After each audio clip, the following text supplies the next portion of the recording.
Hi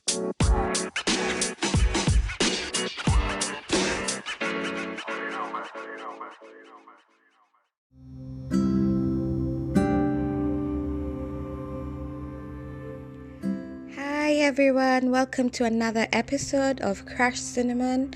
This is your host McKenna. I hope you've been well. I know it's been a long time since I had a new episode out, and I'm going to explain it. I'm gonna give you the 411, as it were, of what's been happening and why I've not been able to regularly produce episodes as I've been, and the show has not been as active. But before we get into that, thank you so much for everyone who's been checking up on me and asking me, hey, what's up? We've not heard from you. What's happening? Thank you for all those who've been sharing our information. You know, it's getting out there because I'm getting some really, really good feedback and interacting with some new people who are not I can say they were not previous listeners. So this is good. You're doing well, and I'm really, really grateful. So let's get into it. Where do I begin? So life has been happening as usual for all of you, but around, can't remember now, my mind has just gone blank, but a few months ago, my grandmother, my paternal grandmother, and I've spoken about her so many times on this show. She's called Rael Gaki, and she was phenomenal. She was that lady who would immediately make you feel like you're the most important person in the whole world. And she did it for my friends whenever I used to take them to meet her, for anyone in the village as well where she was based. And she was just a wonderful spirit. And interesting enough, I never honestly heard her complain about anything.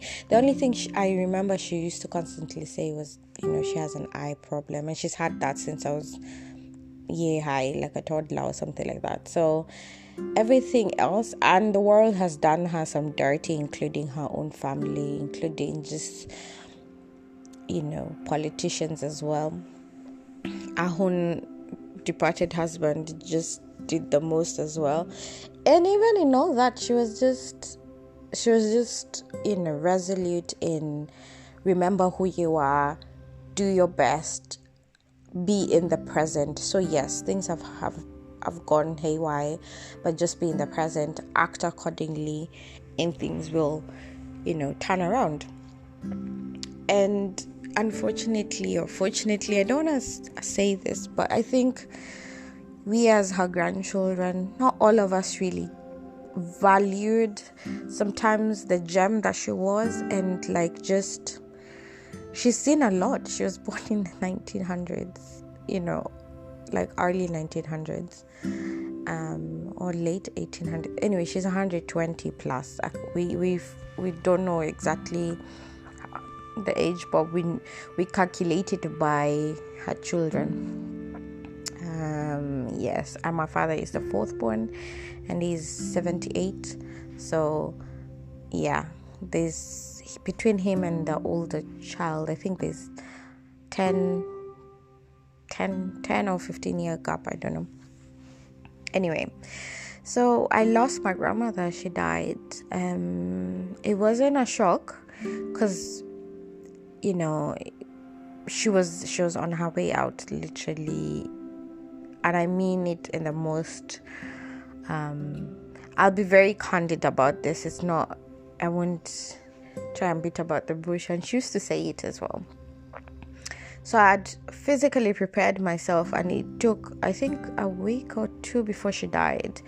In my spirit, I had to deal with her and just say, okay, you need to let go, because it's coming. She wasn't physically sick, but everything now in her body was not working the way it's supposed to because of old age.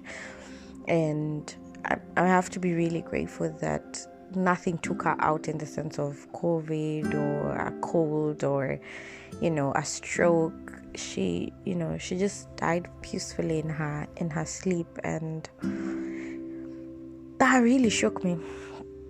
For those of you who've not been on this show before, might not know, I had a very strong relationship with my grandmother, and she's been a huge beacon in my life. She's shown me how to love, how to cherish people, how to fight for yourself, how to really speak out, how to not be pushed around as a woman, and also go for it. And she respected every stage of my life. I remember there was a point where I didn't want to get married or have children, and we were having this discussion, and she,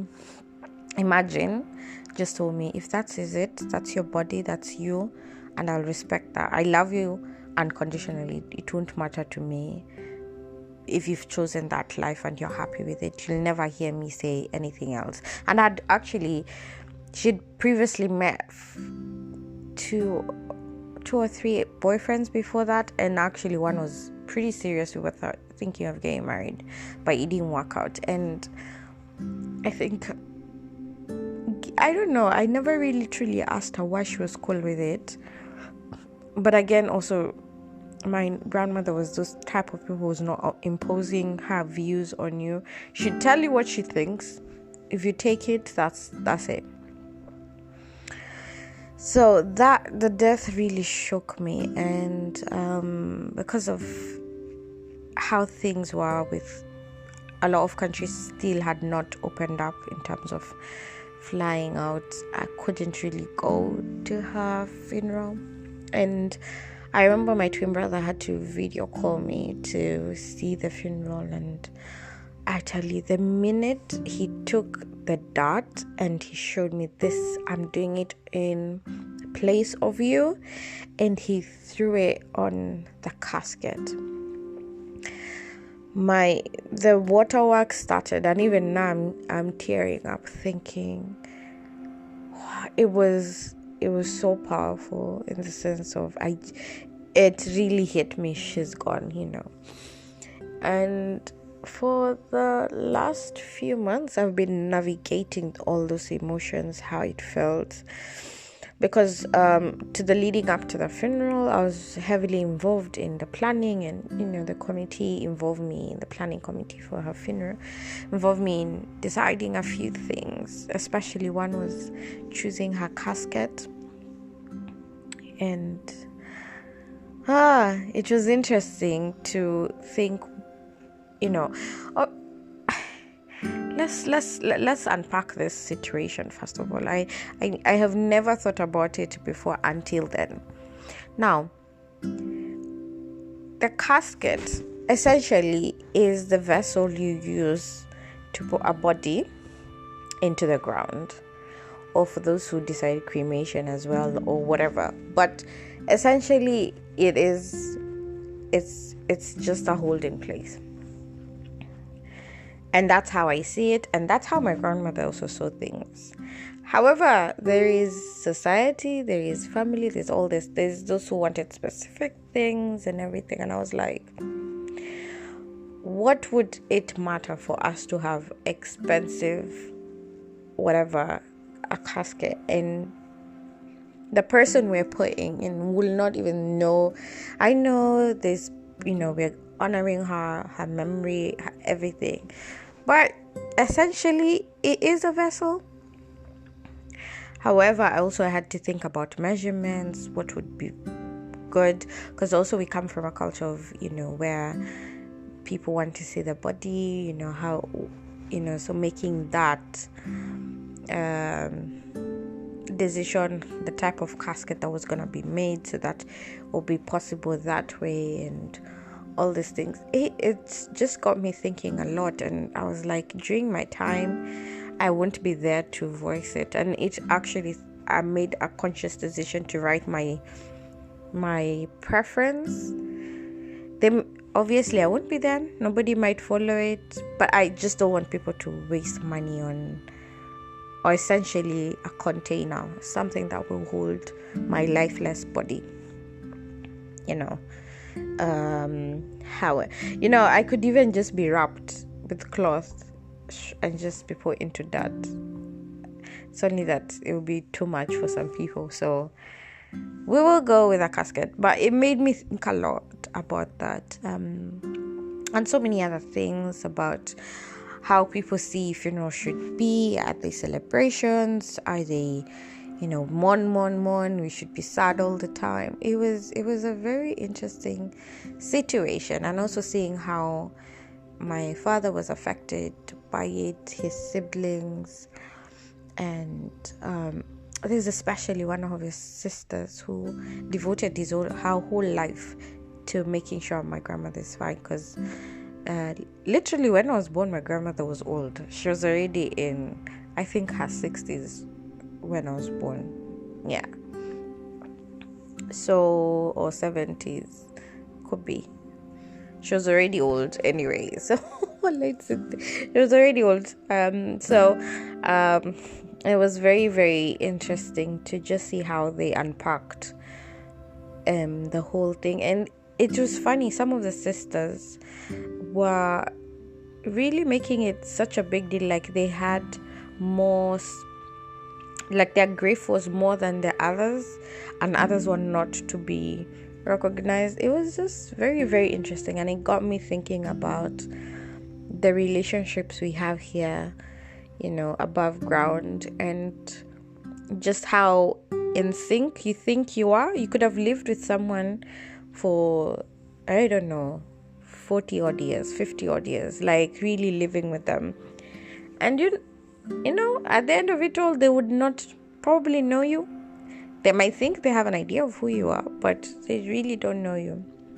And that stood out a lot during the funeral time. So I took time to just, and because remember, I've been saying to all of you, if a change happens in your life, you have to, go through it. Don't skip the steps. Just be in the moment. So I did that, and I felt so overwhelmed. I couldn't create any content. I remember even there's a course I was doing. I just told my tutor, I'm not in the headspace to do all this. I was struggling. I was struggling everywhere. And I just felt the one person in this world who knew me, who knew, like, who understood me, it's gone.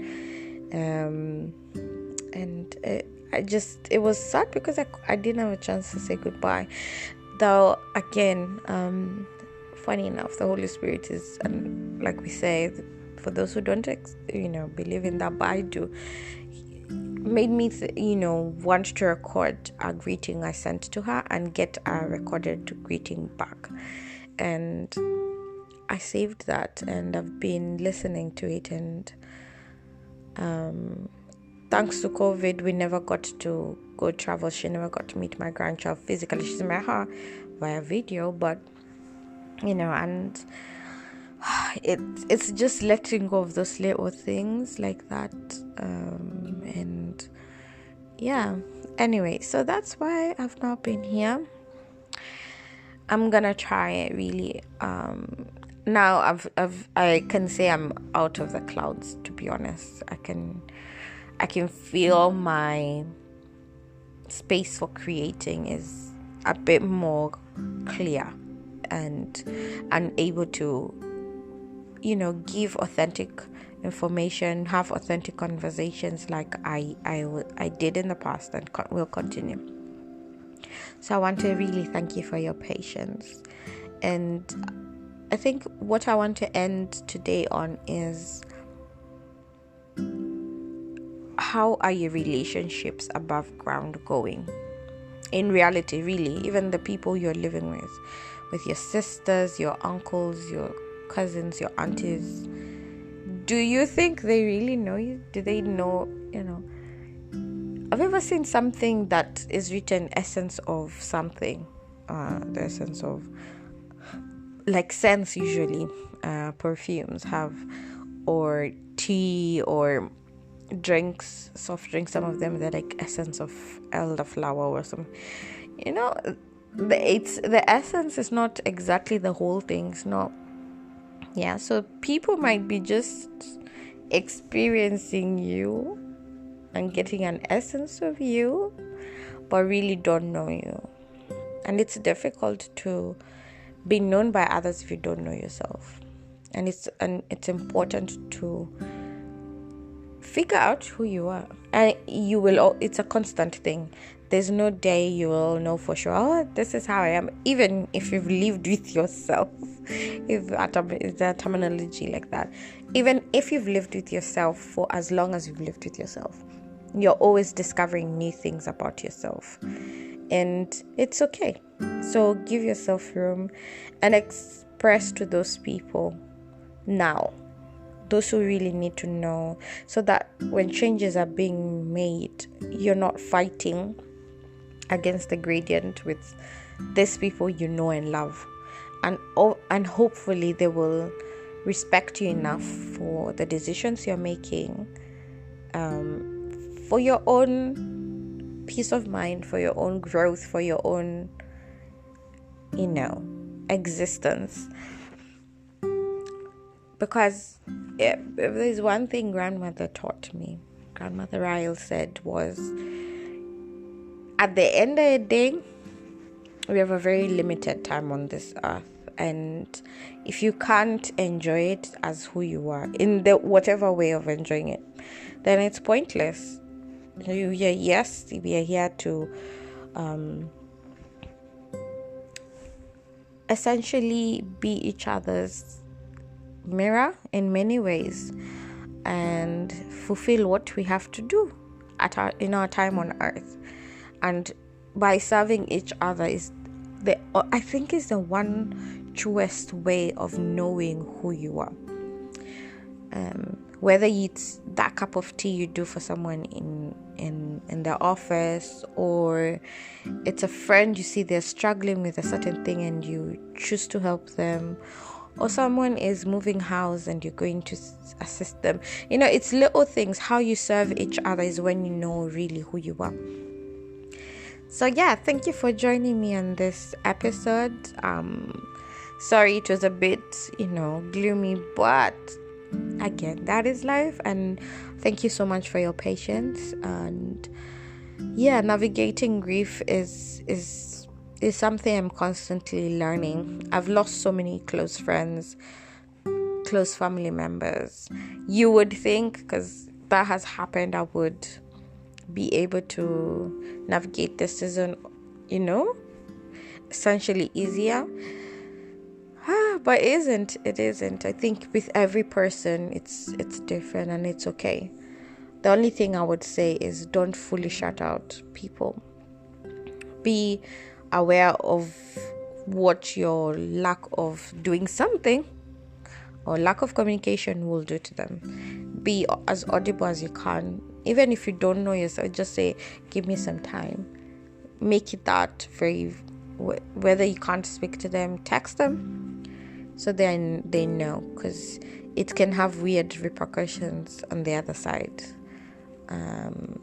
Just don't assume everybody will understand that you need that space, because also your personality might come off as someone who's strong, who'll be okay to deal with things and stuff. So just, if you need the space, communicate it with the people. Okay, so have a good one. And yeah, it's getting sunnier, so do more things, to make you feel good about yourself. Spend more time with the people who are relevant in your life, and above all, be the one. Thank you.